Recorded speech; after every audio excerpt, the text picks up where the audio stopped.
Halo Sobat Dunia Seribu Besar, semoga Sobat selalu diberi kesehatan, panjang umur, dan rizki yang melimpah, amin.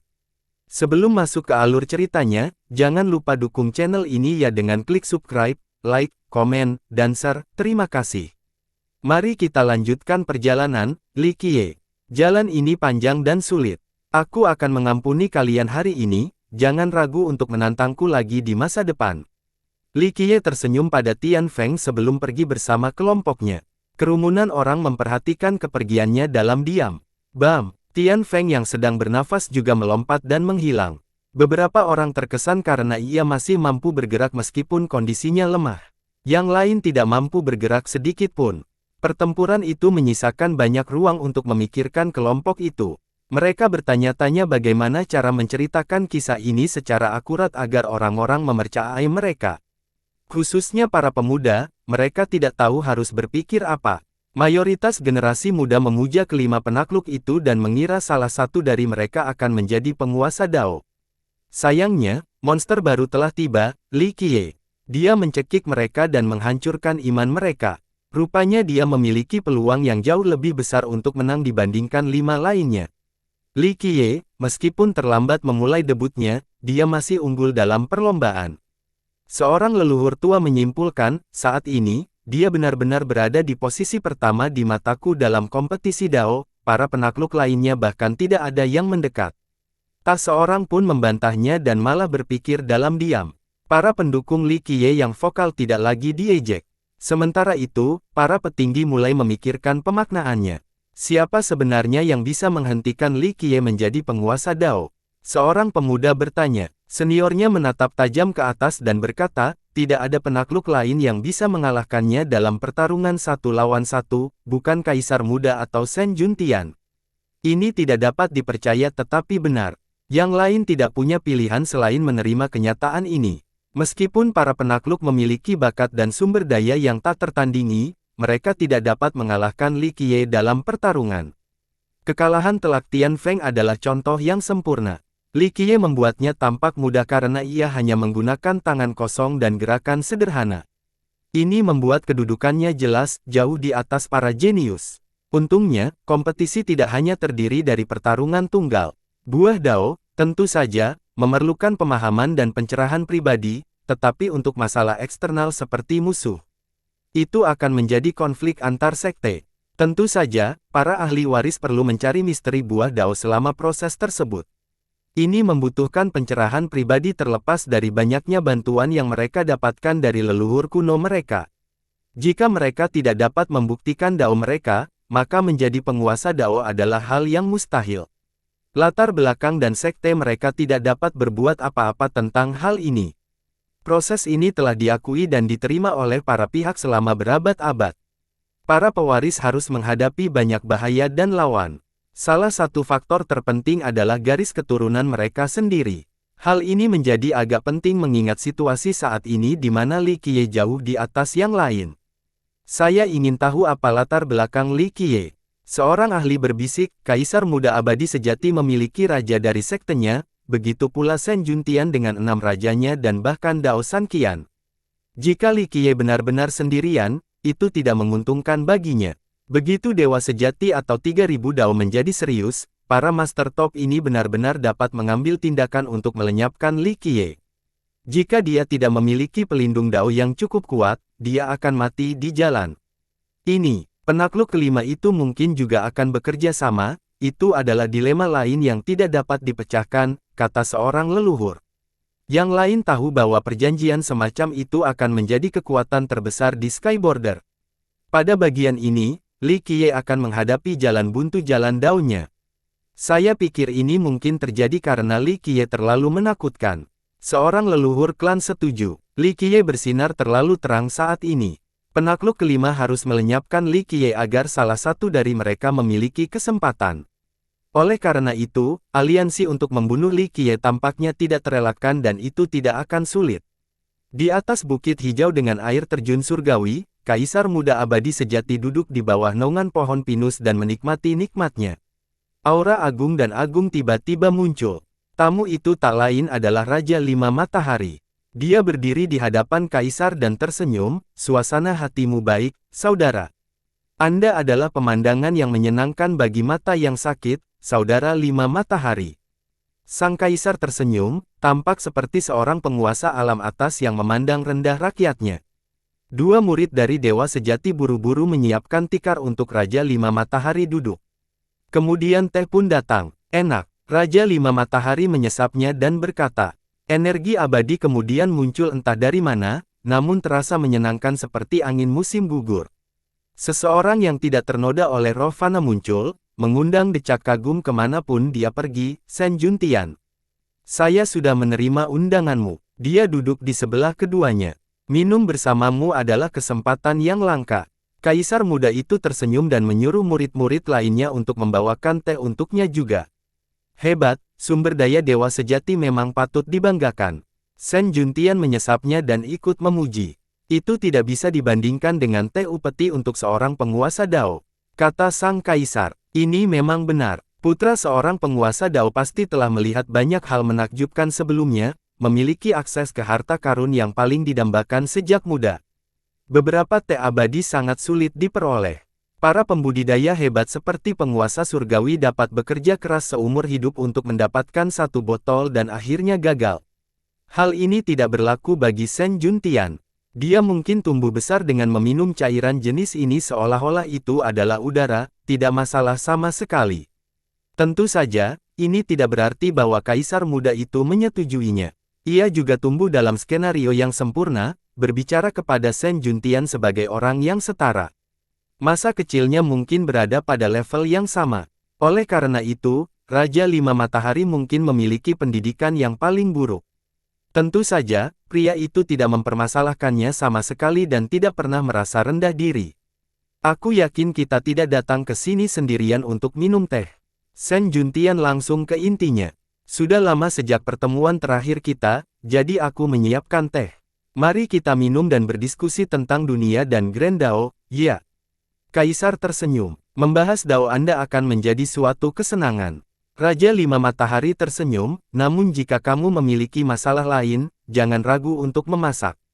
Kaisar menatap mereka berdua sejenak sebelum bertanya, saudara-saudara, menurut kalian, di antara kami bertiga, siapa yang paling mungkin menjadi penguasa Dao berikutnya? Jawaban atas pertanyaan ini tentu saja membuat kedua orang lainnya penasaran. Saya ingin tahu pendapatmu tentang ini. Raja 5 Matahari menjawab dengan sebuah pertanyaan. Ketiganya telah bekerja keras untuk satu tujuan, membuktikan Dao mereka. Terlebih lagi, jalan ini telah ditentukan bagi mereka sejak mereka lahir. Dalam hal bakat bawaan, aku mengalahkan kalian berdua, kakak. Kaisar itu terus terang. Kurangnya kerendahan hati biasanya menyinggung orang lain. Ini tidak terjadi karena Kaisar memiliki istana takdir utama. Ini menjadikannya lebih unggul dari dua lainnya.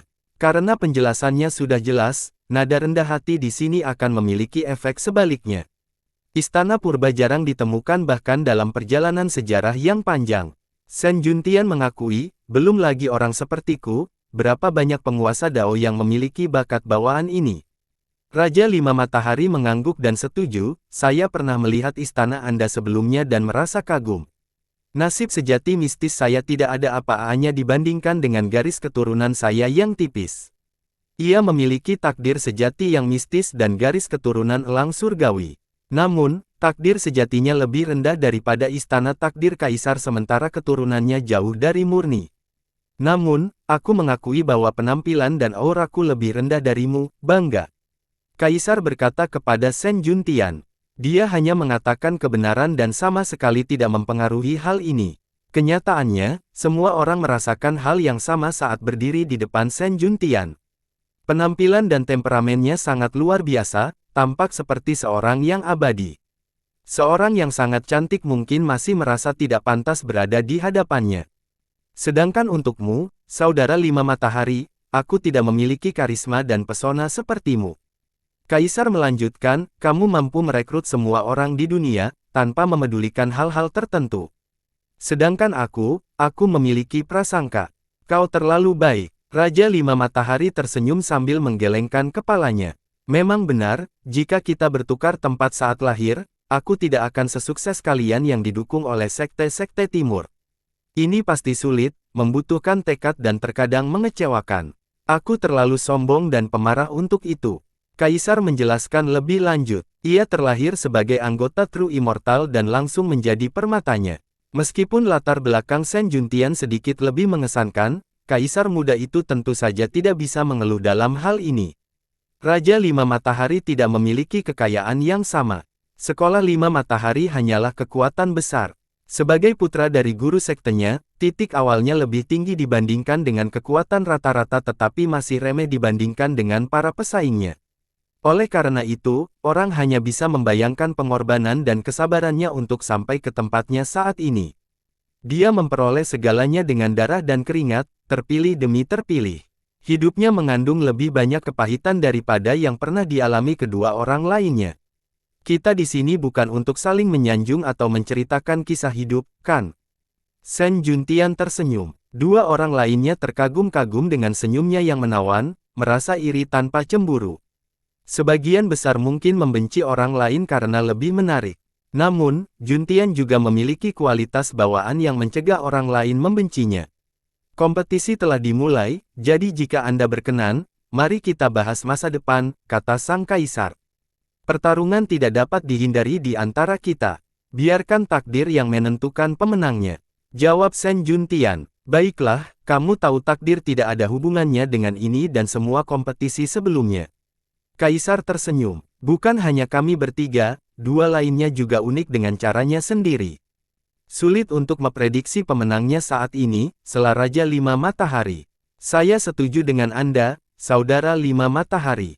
Kaisar mengangguk, meskipun Raja Fana dan Saudara Tian Feng tidak ada di sini, kita memang unik sehingga masih terlalu dini untuk menentukan orang terakhir yang tersenyum. Ada terlalu banyak tempat di jalan ini. Ada satu hal yang kami yakini, tidak ada satu kata pun dari kami yang bisa mengalahkan Li Qiye, kata Shen Juntian. Kaisar muda dan Raja Lima Matahari berhenti sejenak. Siapa di antara kita yang bisa mengalahkan Tian Feng dengan tangan kosong? Aku tahu aku tidak bisa tanpa bantuan senjata Dao Lord. Fisik katak gila itu gila dan mengingat sifatnya, dia akan terus bertarung sampai aku kehabisan energi. Oleh karena itu, bertarung dengan tangan kosong melawannya tidak ada harapan, setidaknya. Shen Juntian mengungkapkan. Ingatlah bahwa Shen Juntian memiliki ikatan khusus dengan senjata Dao Lord miliknya, yang mampu menghancurkan musuh terkuat menjadi abu. Sebaliknya, bertarung dengan tangan kosong akan sangat mengurangi kehebatannya. Saya juga tidak mungkin menang, kata Raja Lima Matahari. Dia pernah bertarung dengan Tian Feng sebelumnya dan merasakan kegigihan yang luar biasa itu. Kemenangan Li Qiye tidak hanya mengejutkan mereka, tetapi juga memberi mereka gambaran yang jelas tentang kekuatan Li Qiye. Ia menjadi hambatan terbesar di jalur penguasaan Dao. Mereka harus melenyapkannya agar memiliki kesempatan. Saudara-saudara, menurut kalian seberapa besar kemungkinan Li Qiye akan menjadi penguasa Dao? Sang kaisar menatap keduanya. Mereka saling berpandangan. Keduanya percaya diri, tetapi hanya saat para penakluk terlibat. Mereka mengira mereka dapat mengalahkan salah satu dari 4 anggota lainnya. Tentu saja, jalan yang dilalui akan sulit dan penuh tikungan. Meskipun demikian, mereka masih melihat harapan terlepas dari kekuatan musuh mereka.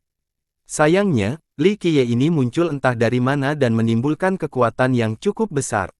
Mereka merasa bahwa mereka masih harus menempuh jalan panjang sebelum dapat mengejar ketertinggalan. Saat ini, saya yakin peluangnya jauh lebih besar daripada peluang kita. Jika dia terus berjalan di jalan ini, dia akan meninggalkan kita di belakang. Kata Raja Lima Matahari. Tidak ada peluang untuk mengalahkan Li Qiye, setidaknya untuk saat ini. Shen Juntian menenangkan. Masalah pencerahan Dao adalah masalah lain, mungkin membutuhkan waktu 1000 tahun atau hanya 1 dekade. Raja Lima Matahari melanjutkan, selain bakat yang tak berkompetisi dan pemikiran yang solid, beruntung juga berpartisipasi. Tidak ada satupun dari kita yang dapat mengendalikan keberuntungan, kita hanya dapat berusaha sebaik mungkin untuk menyaring hal-hal tertentu. Ucap sang kaisar, aku rasa kamu punya rencana. Raja Lima Matahari tersenyum. Kaisar dengan sungguh-sungguh menjawab, kita harus meninggalkan perbedaan kita dan berjalan bergandengan tangan mulai sekarang. Keduanya saling bertukar pandang, karena sudah menduga hal ini sebelum datang. Jelas ini alasan undangannya. Bagaimanapun, kemampuan Li Qiye yang menantang surga menyebabkan mereka semua merasakan tekanan yang sangat besar. Mereka harus menyingkirkan Li Qiye terlebih dahulu karena pencapaian daunnya yang luar biasa. Masalah ini agak mendesak karena Li Qiye dapat membuktikan Grand Dao-nya kapan saja dan menjadi penguasa Dao. Pada saat itu, semua upaya mereka akan sia-sia. Kau ingin membentuk aliansi melawan Li Qiye.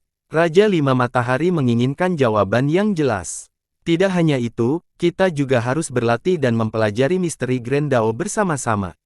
Itulah cara terbaik untuk mengejar Li Qiye. Kaisar menambahkan, sebagai jenius tertinggi, mereka semua memiliki pemahaman unik tentang Grand Dao.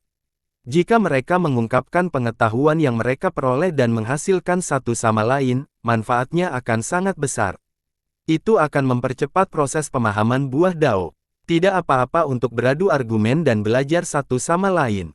Raja Lima Matahari mengangguk. Hal ini telah terjadi sebelumnya di antara mereka tetapi hanya untuk jangka waktu singkat dan termasuk konten di tingkat permukaan.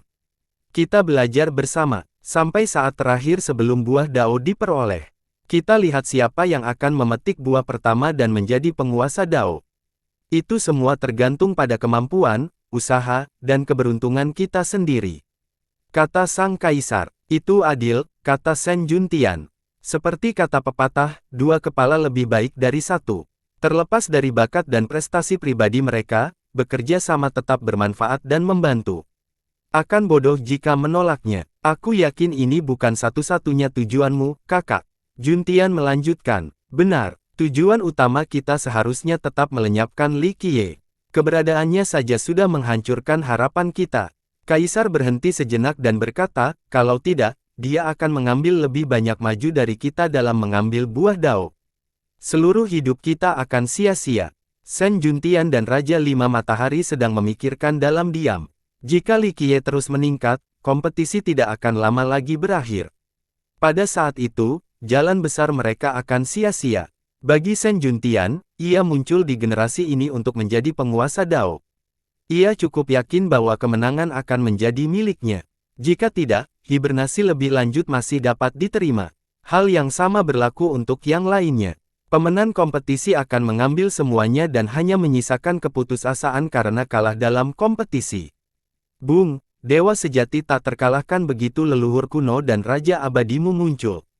Kata Raja Lima Matahari, ini memang benar, bukan sekedar sunjungan.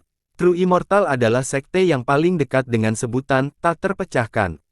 Banyak yang percaya bahwa mereka memiliki peluang bagus untuk mengalahkan Li Qiye jika mereka mau. Para raja seharusnya mampu melakukannya kecuali Li Qiye memiliki pelindung Dao yang cakap. Ini saatnya bagi kita untuk jujur. Kata sang kaisar, saya yakin kalian berdua mengerti bahwa ketika burung sandpiper dan kerang menggerogoti, nelayan akan menangkap keduanya. Dia menyiratkan bahwa dewa sejati tidak akan menjadi satu-satunya yang bertindak melawan Li Qiye. Bagaimanapun, kerugiannya mungkin besar. Mereka tidak cukup bodoh untuk melakukannya. Aliansi kita tidak hanya akan mengurus Li Qiye, tetapi juga yang lainnya. Penguasa Dao berikutnya akan menjadi salah satu dari kita. Kaisar melanjutkan, orang luar pasti akan terkejut mendengarnya.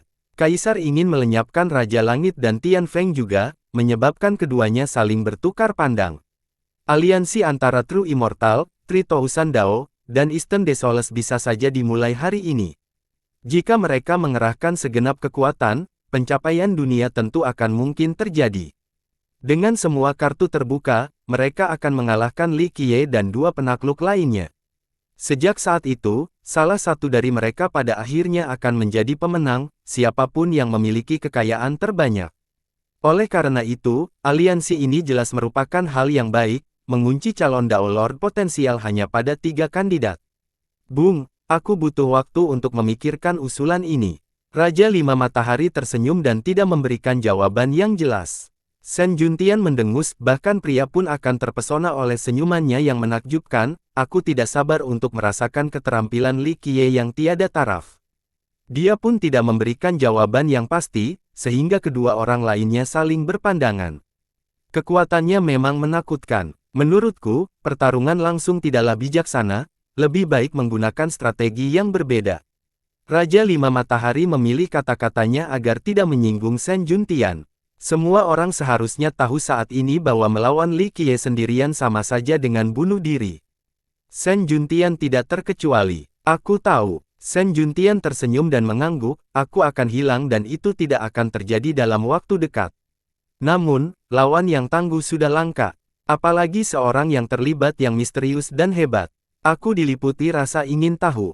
Dia berhenti sejenak sebelum melanjutkan, darahku juga mendidih. Kehilangan kesempatan ini mungkin akan membuatku menyesal seumur hidup. Meskipun ia berbicara dengan elegan, orang dapat mendengar darahnya mengalir lebih cepat dan lebih panas. Kaisar Muda dan Raja Lima Matahari bersimpati dengan alur pemikiran ini.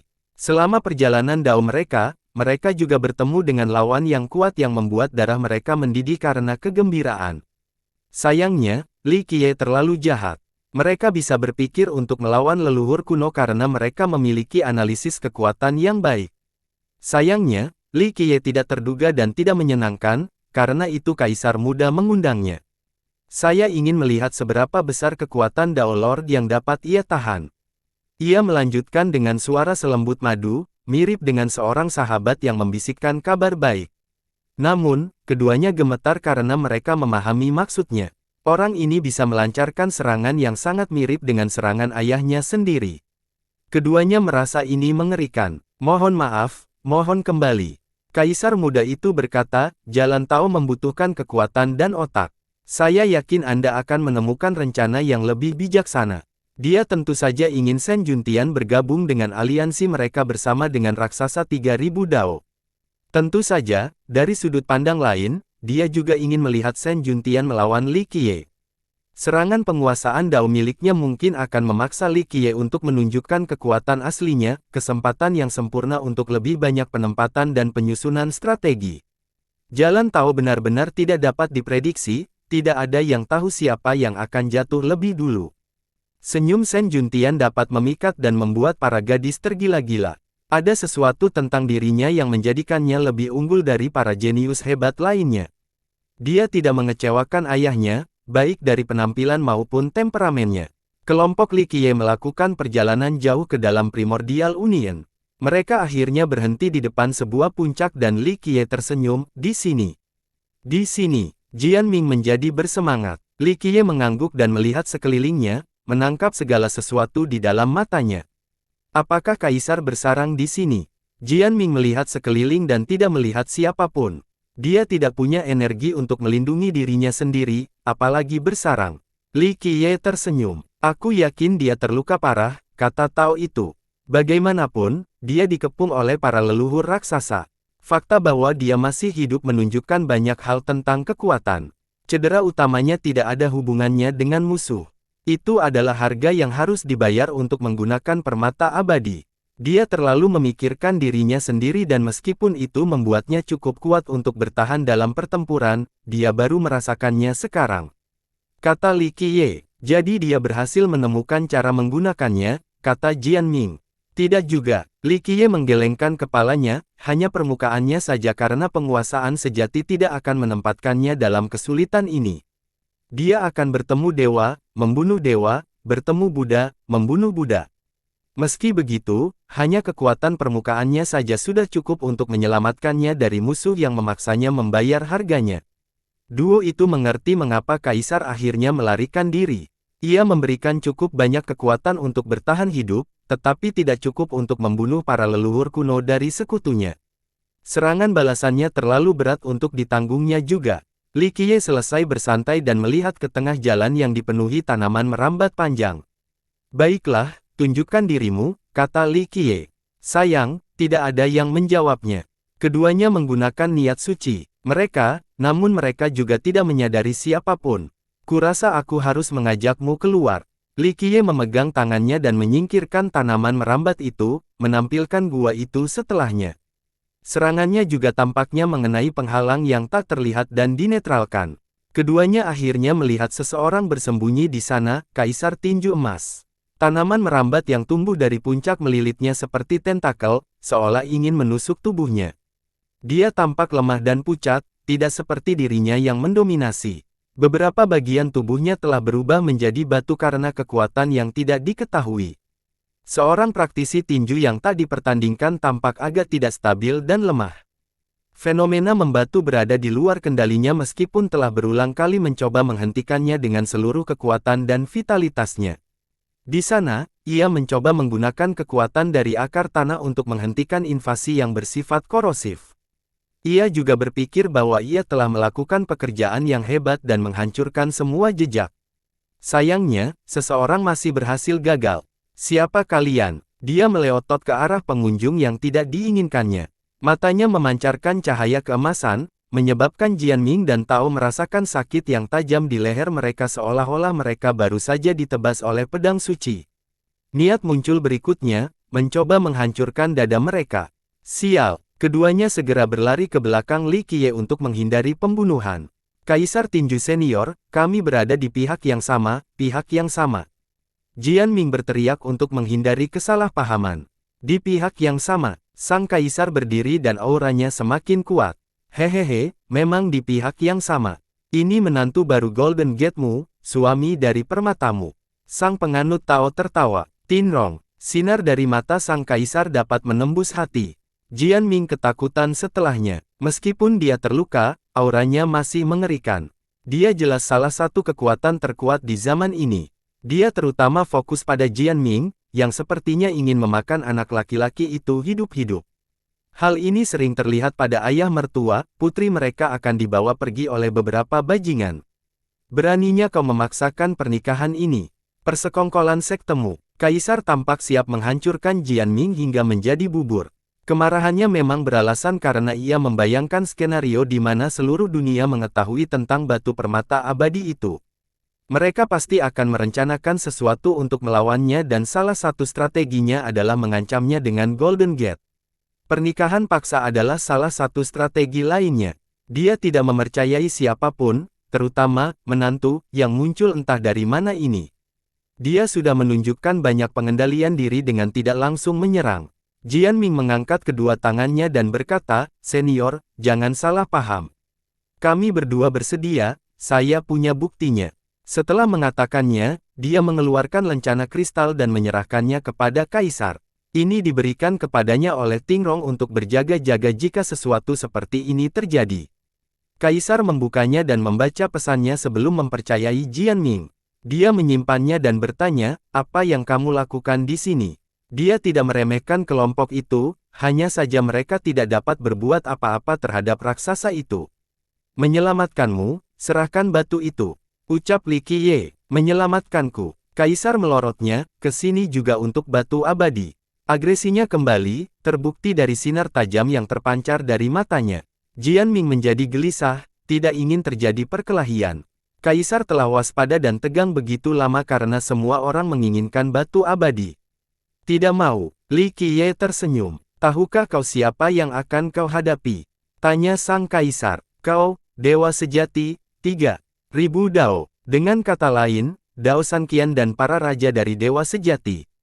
Li Qiye mendengus. "Jadi kau tahu, mengapa aku harus menyerahkannya padamu?" kata sang kaisar. Masih keras kepala, begitu.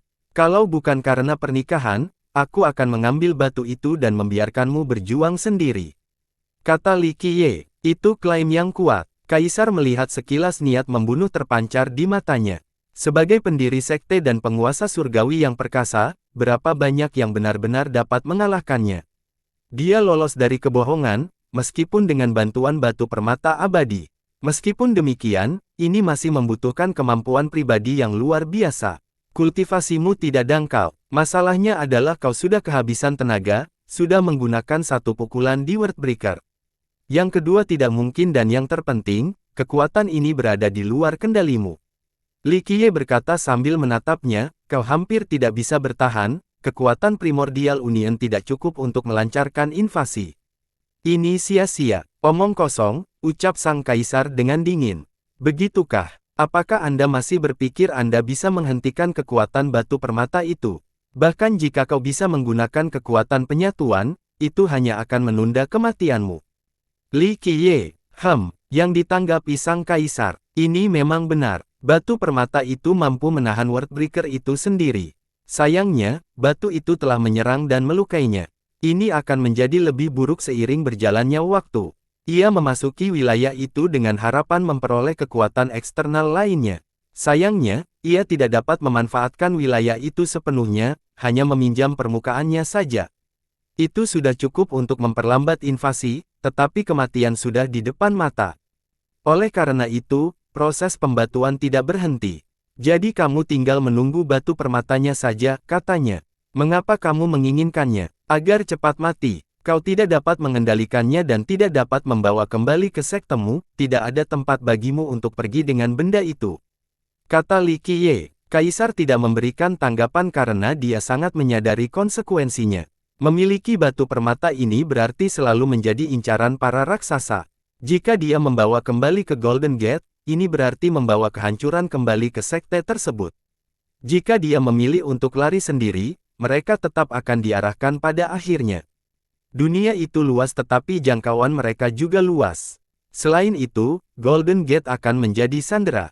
Tambahannya memiliki batu permata ini sangat mengerikan. Hasil yang baik adalah dia mati sendirian. Yang terburuk adalah pemusnahan klan secara menyeluruh. Namun, ia masih berharap dapat mengendalikan kekuatan batu permata itu. Pada saat itu, ia akan menjadi tak tersentuh dan menguasai seluruh dunia.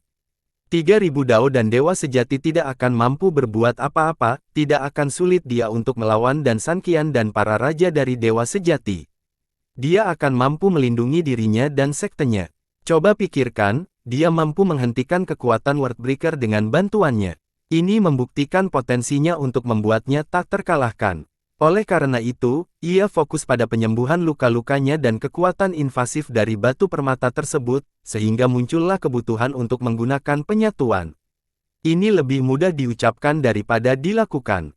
Seseorang yang terlibat dalam pertarungannya masih belum bisa mengumpulkan cukup energi dari penyatuan itu, hanya mendapat sedikit saja.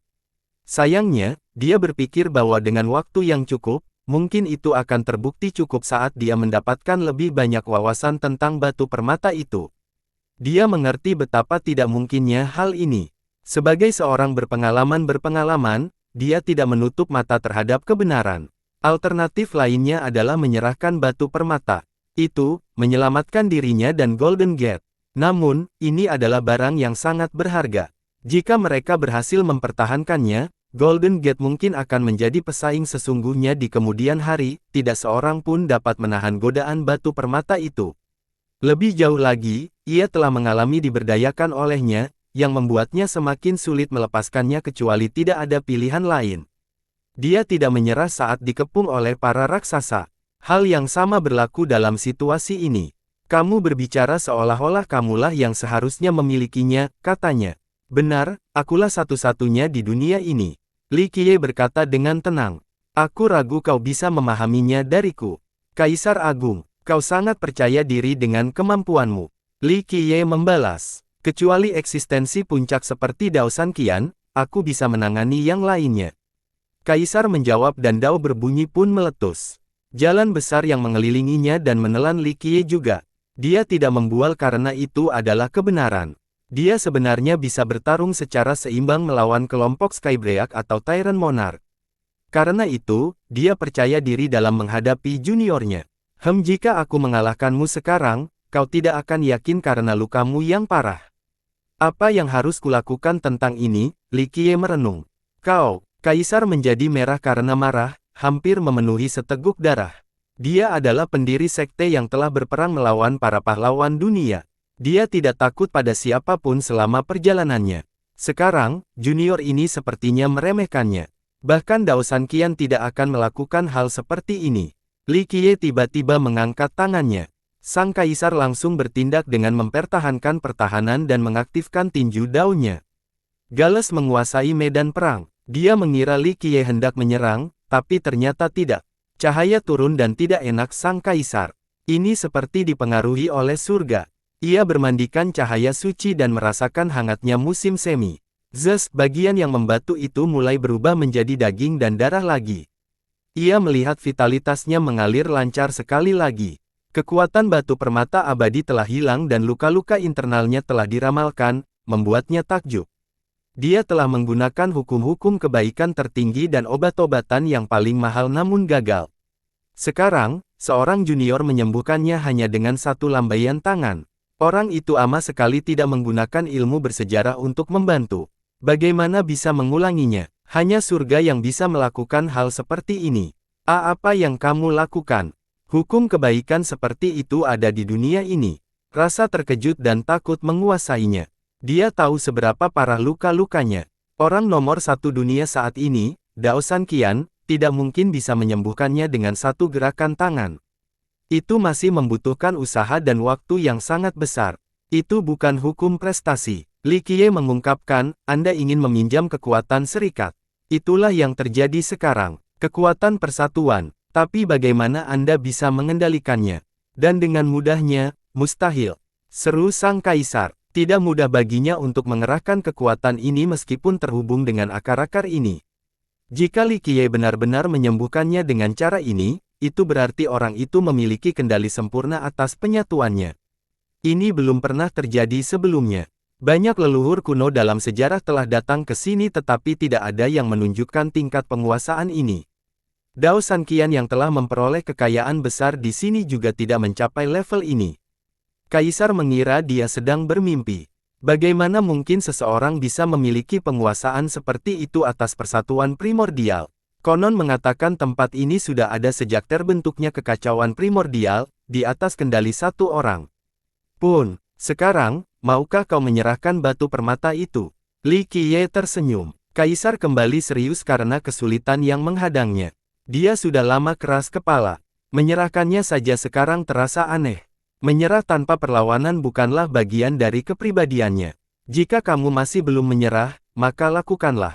Li Qiye berkata, meskipun aku sudah setuju dengan gadis kecil itu untuk mengampuni nyawamu, aku harus memberikan pelajaran. Kaisar menarik napas dalam-dalam dan berkata, aku tidak pernah menyerah sebelum bertarung. Jika kau ingin aku menyerah, kau harus menunjukkan kekuatanmu yang tak terhentikan. Saya khawatir Anda tidak memenuhi syarat untuk menyaksikan kekuatan saya karena Anda akan menjadi abu pada awalnya. Namun, jangan apa-apa untuk membiarkan Anda melihat sedikit kekuatan dunia. Li Qiye tersenyum. Pernyataan ini sangat menyebalkan, terutama bagi para pejabat yang sudah ulung. Mereka jarang mengalami penghinaan setelah membuat nama untuk diri mereka sendiri. Kaisar tentu saja merasa kesal. Meskipun demikian, ia menarik napas dalam-dalam dan tetap tenang, baiklah, aku akan yakin jika kau dapat mengalahkanku dan akan menyerahkan batu permata itu tanpa mengucapkan sepatah kata pun. Berdengung, dia mengumpulkan energi dan niatnya. Jian Ming dan Tao mengira bahwa gerakan pertamanya akan menghasilkan kekacauan energi tinju dan Tao. Namun, yang terjadi justru sebaliknya, semua aura menghilang. Ia menggenggam tangan sementara tangan kirinya tetap seperti telapak tangan. Ia lalu menangkupkan kejadian itu dan tanah tiba-tiba bergetar hebat.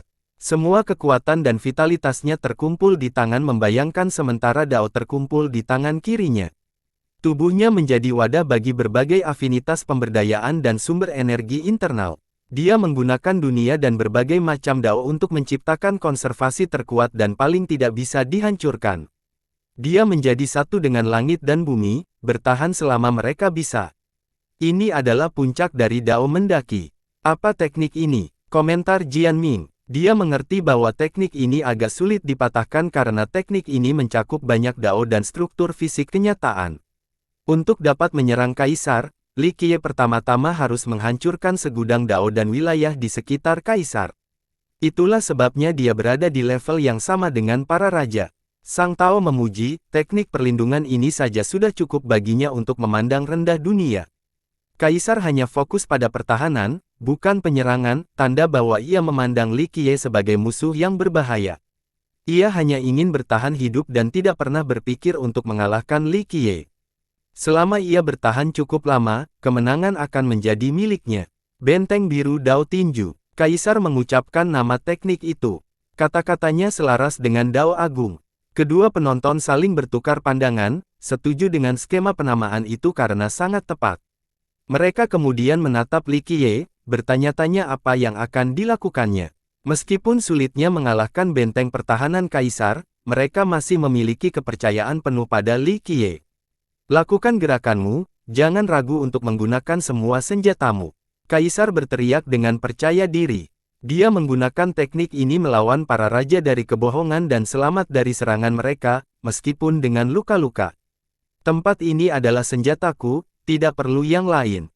Kekuatannya saja sudah cukup untuk menghancurkanmu. Li Qiye tersenyum. Kaisar kecewa dan tidak mempercayainya, tidak ada seorang pun di dunia ini yang dapat mengalahkannya dengan mudah. Li Qiye merentangkan tangannya ke depan, lalu perlahan-lahan menutupkan jari-jarinya sambil menempelkan sang kaisar. Dalam sepersekian detik ini, yang lain merasakan getaran spasial. Li Qiye menjadi surga, tertinggi dengan kosmos dalam genggamannya.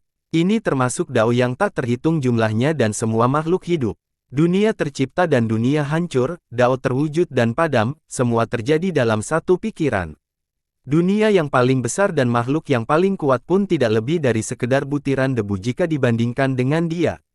Ketika makhluk-makhluk tak berarti ini menatap langit, mereka tidak dapat melihat kosmos yang tak terbatas, apalagi tangan yang menggenggam segalanya.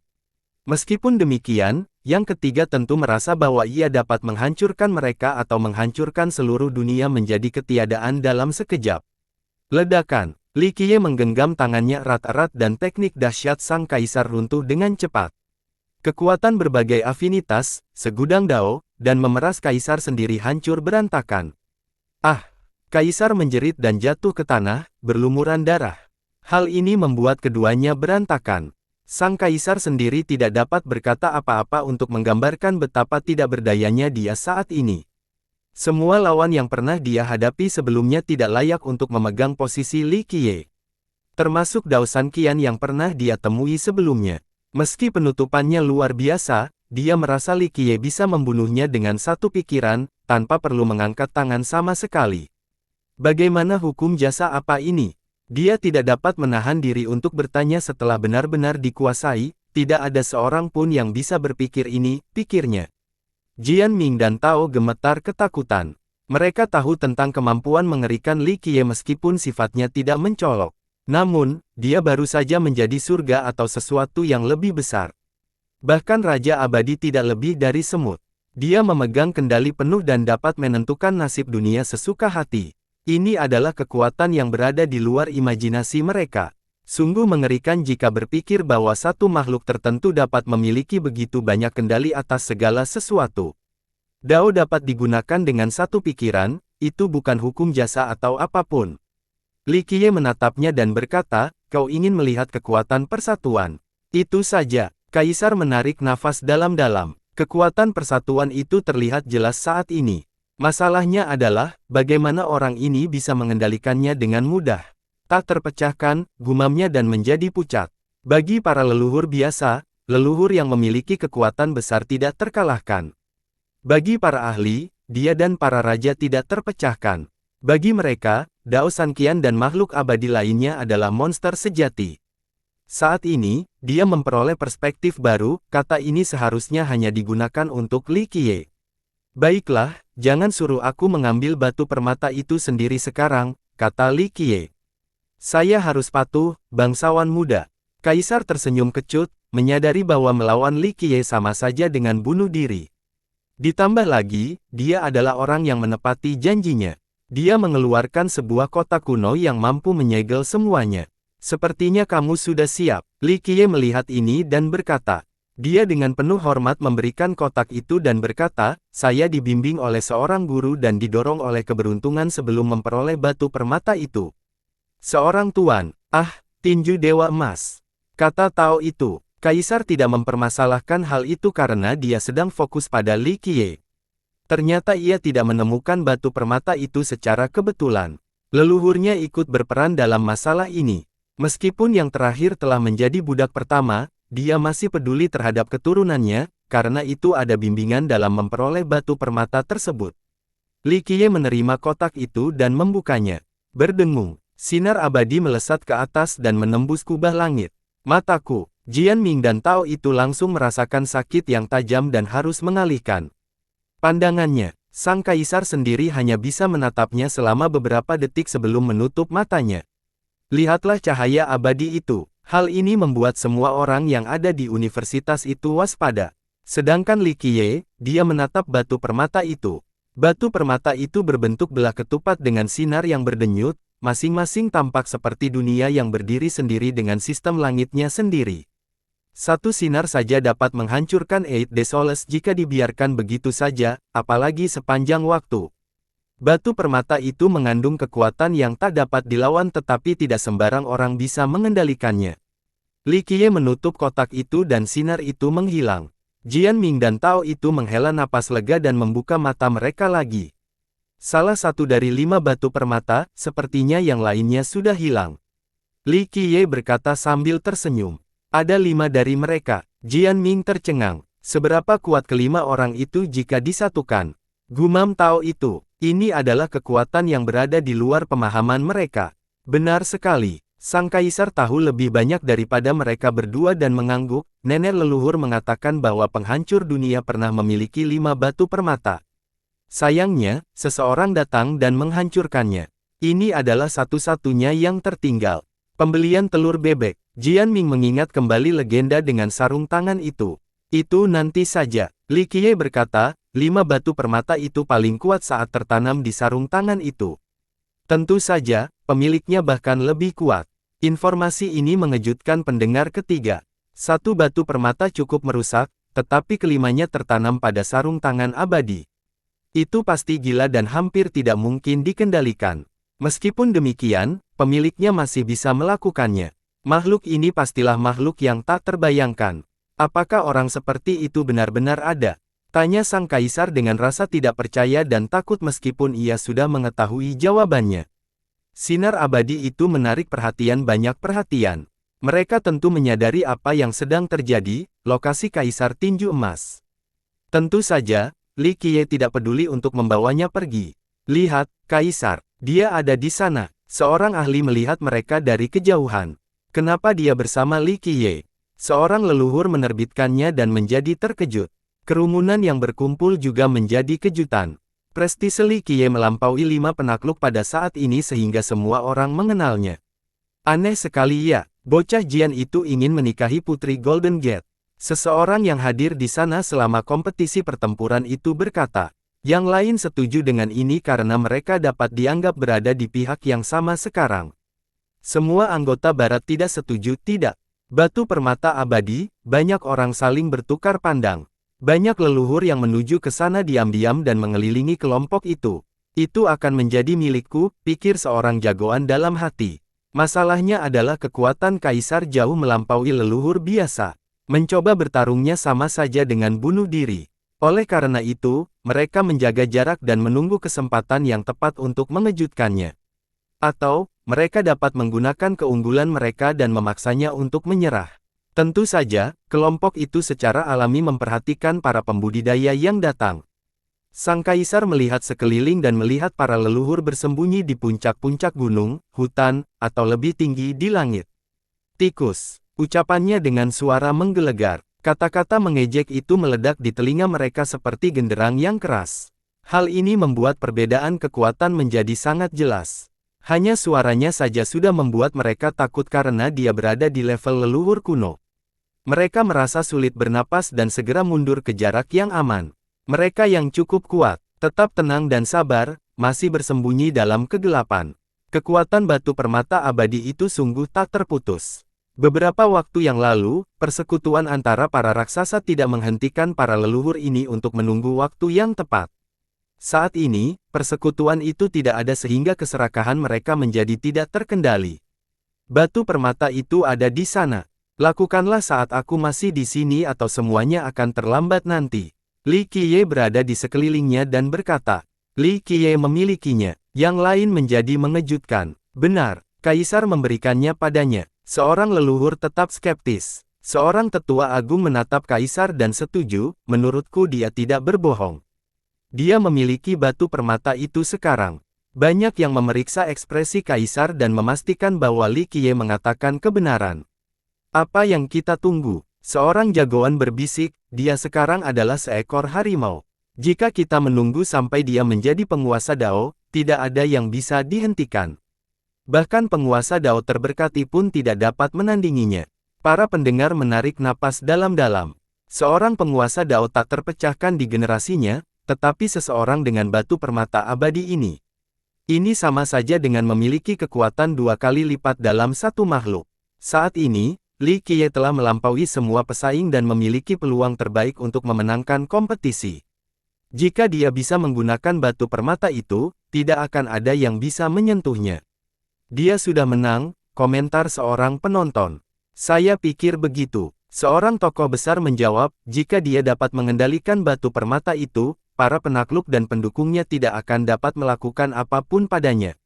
Benar, dan jangan lupa, dia ahli dalam mengendalikan kekuatan. Seorang tetua agung berkata, dia melakukannya berulang kali juga. Semua orang memahami fondasi Golden Gate dan kemudian niat pertama Worldbreaker. Jika dia bisa menduplikasi prestasi ini untuk batu permata abadi, dia akan mencapai level yang gila. Pelindung Dao para penakluk tidak akan mampu menghentikan. Bahkan, ia dapat membantai sekte mereka dan menjadi penguasa Dao berikutnya.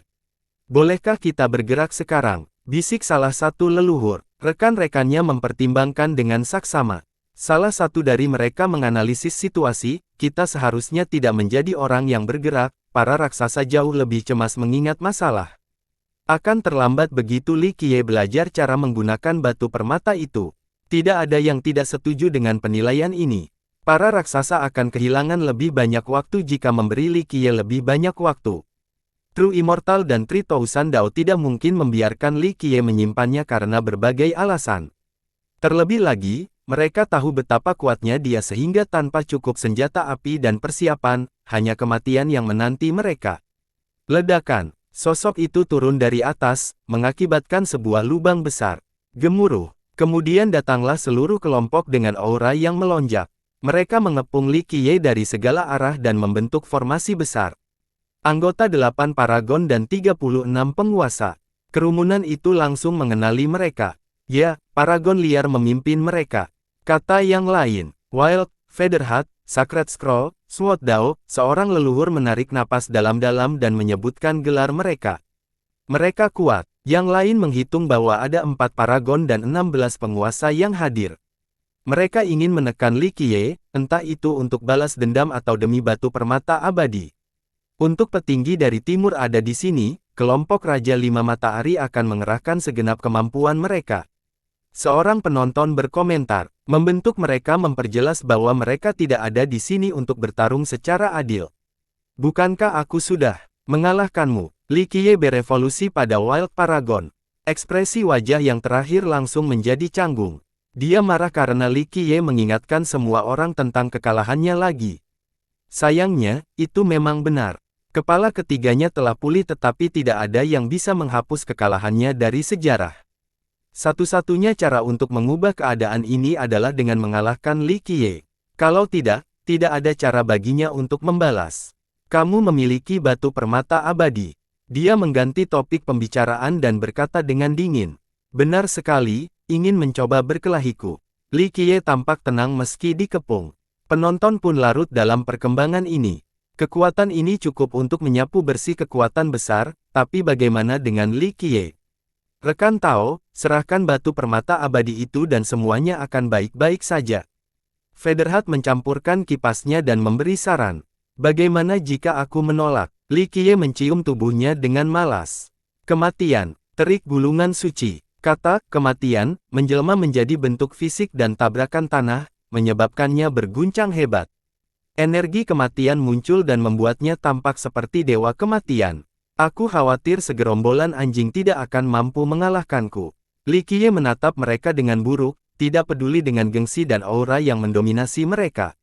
Inilah gaya calon penguasa Dao makhluk kuat yang mampu memandang rendah semua orang. Meskipun demikian, lawan-lawannya tidak menghargai penghinaan yang tidak ada bedanya dengan mencetak wajah. Kalian tidak akan meninggalkan tempat ini hidup-hidup. Teriakan salah satu penguasa. Mendering, pedang Dao Paragon mengaktifkan pedang Dao-nya, melepaskan sinar dan kilatan yang merusak. Penonton mengulanginya setelah melihat mereka. Untungnya, mereka sekarang berdiri di jarak yang aman. Ada yang menemukan pedang abadi, kata seorang yang berkepentingan timur. Pedang Dao Paragon cukup cakap. Tentu saja, menyebut abadi adalah hal yang berlebihan. Meskipun demikian, pedang daunnya telah membunuh banyak master sebelumnya. Rekan Tao, hindari membuat kesalahan ini. Batu permata itu hanyalah sumber masalah. Jangan hancurkan masa depanmu nanti. Kata-katanya mengandung nada metalik. Yang lain setuju karena batu permata itu memicu keserakahan yang tidak terkendali. Li Qiye akan selalu menjadi incaran semua orang. Ini akan membuatnya sibuk dan melewati waktu rusaknya. Serangga biasa tidak dapat merusak apapun. Jadilah pintar dan larilah selagi aku merasa kasihan. Li Qiye mengulurkan tangannya. Sepasang rekan dan 16 penguasa sangat marah. Mereka mengira orang itu akan bunuh diri jika dia ingin melawan mereka sekaligus. Sangat mendominasi. Seorang pakar menarik nafas dalam-dalam. Dia mengalahkan Tian Feng dengan mudah, biarkan saja dia berkata apapun yang dia mau. Seorang tetua agung menjawab. Yang lain langsung mengangguk. Li Qiye telah menunjukkan kekuatannya kepada semua orang sebelumnya. Naik dia mengalahkan mereka semua. Tanya seorang pemuda. Tidak ada yang bisa mengalahkannya dalam pertarungan 1 lawan 1. Mereka punya peluang untuk menang jika bekerja sama, tidak ada yang lemah dan saya yakin mereka sudah berlatih keras. Kerja sama tim ini seharusnya cukup untuk mengalahkan semua penakluk. Seorang leluhur dari klan kuno menjawab. Akan lebih baik bagi mereka jika mereka memiliki senjata yang kuat, kata yang lain dari sekte kuno. Jangan jadikan hari ini sebagai hari terakhirmu. Serahkan batu permata itu, kata Wild Paragon dengan nada mengancam. Itulah perintahku. Li Qiye terjadi dengan kedua tangan di belakang dan tersenyum, ayo berkumpul, jika kalian datang satu persatu, kalian tidak akan selamat dari satu gerakan pun. Tentu saja, aku hanya membutuhkan satu gerakan untuk membuat. Kalian semua pergi. Meskipun 3 tokoh utama lainnya berpengalaman dan toleran, mereka masih merasakan dorongan untuk melihat darah karena marah, tidak ada yang pernah mengaku begitu unggul, hanya perlu satu gerakan untuk melawan mereka. Junior, amarahku hanya akan mereda setelah kematianmu. Seorang penguasa tua meraung. Li Qiye mengulurkan tangannya dengan acuh tak acuh dan tidak peduli melihat ke arah mereka, jangan berteriak lagi dan buang-buang waktuku, serang saja bersama-sama. Formasi. Pedang Dao Paragon sudah muak dan memerintahkan rekan-rekannya sementara kilatan pembunuh melintas di matanya. Bersambung.